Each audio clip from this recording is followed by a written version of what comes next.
अस्सलाम वालेकुम। मैं जो मोबाइल यूज़ कर रहा हूँ वो भी चाइना का है, और जो मैं माइक यूज़ कर रहा हूँ ये वीडियो बनाने के लिए वो भी चाइना का है। आखिर मैं पाकिस्तान का क्यों नहीं यूज़ कर रहा? इसकी एक बहुत बड़ी वजह है जो मैं इस वीडियो में आपको बताने वाला हूँ। चीन ने अक्टूबर 1 1949 में आज़ादी हासिल की थी, और सबसे पहला तस्लीम करने वाला मुल्क पाकिस्तान था चाइना को। और चाइना में जो जहाज़ सबसे पहले लैंड हुआ था वो भी पाकिस्तान का था। और चाइना का जो बैंकिंग सिस्टम है उसको बनाने में पाकिस्तान ने उसकी बहुत मदद की थी। लेकिन आज चाइना कहाँ खड़ा है और पाकिस्तान कहाँ खड़ा है? चाइना की तरक्की का अंदाज़ा लगाने के लिए मैं कुछ मालूमात आपको दे देता हूँ, और फिर इसी वीडियो में मैं आपको बताऊंगा कि आखिर चाइना ने ये सब कैसे हासिल किया। दुनिया की छोटी से छोटी चीज़ और बड़ी से बड़ी चीज़ इस वक्त चाइना में तैयार हो रही है, और चाइना दुनिया के 90% मुल्कों में ये चीज़ें बना के बेच रहा है।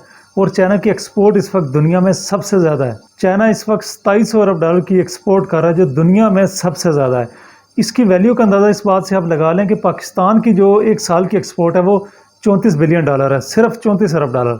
और पाकिस्तान IMF से मुश्किल तरीन मुआहदे करके सिर्फ 4 से 5 अरब डॉलर ही वसूल कर सकता है। चाइना मोबाइल बनाने वाला दुनिया का सबसे बड़ा मुल्क है। हर रोज़ चाइना में 12 करोड़ मोबाइल डिवाइसेस तैयार की जाती हैं, और चाइना में 22,000 के करीब डैम है। इसके मुकाबले में पाकिस्तान में सिर्फ 150 डैम है। चाइना हर साल 2.5 करोड़ गाड़ियाँ तैयार करता है, जो इस वक्त दुनिया में सबसे ज़्यादा है। इसके बाद अमेरिका 90 लाख और जापान 80 लाख गाड़ियाँ तैयार करता है। आखिर चाइना पूरी दुनिया में क्यों छाया हुआ और हर चीज़ में नंबर 1 क्यों है? इसके लिए चाइना ने कोई बहुत बड़ी रॉकेट साइंस नहीं इस्तेमाल की, बल्कि एक सिंपल वे के ज़रिए चाइना ने यह सब हासिल किया।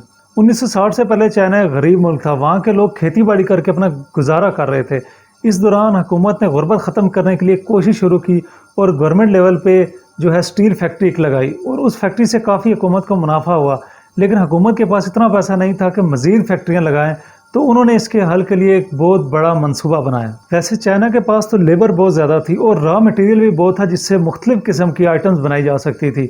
अब इनको इन्वेस्टमेंट की ज़रूरत थी, तो चाइना हुकूमत ने पूरी दुनिया में और बड़ी बड़ी कंपनियों को ऑफ़र की कि आप हमारे मुल्क में आएँ, जिससे आपको सस्ती लेबर भी मुहैया की जाएगी और रॉ मटेरियल भी दिया जाएगा।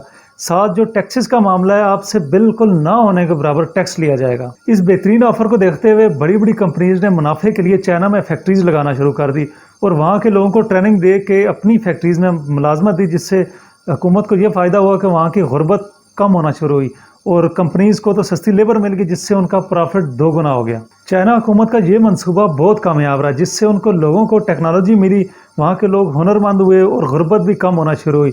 और फिर चाइना के लोगों ने अपने ही मुल्क में खुद फैक्ट्रीज लगाना शुरू कर दी, और बड़ी बड़ी कंपनीज की जो महंगी प्रोडक्ट थी उसका ही नकल तैयार करके सस्ती कापीज बना के चाइनीज़ लोगों ने पूरी दुनिया में एक्सपोर्ट करना शुरू कर दी। बस वो टाइम था, चाइना में बूम आ गया।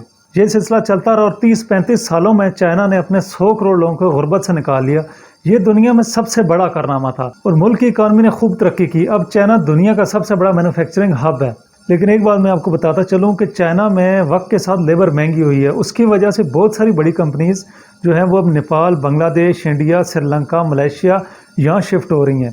और यही कंपनीज पाकिस्तान में क्यों नहीं आ रही? उसकी सबसे बड़ी वजह जो है वो ख़राब सिक्योरिटी सूरत हाल और महंगी बिजली। ये 2 चीज़ें, और अनडिफाइंड टैक्सेस जो पाकिस्तान में है, ये कानून बहुत ख़राब है, जिसकी वजह से पाकिस्तान में कंपनीज आते हुए घबराती हैं।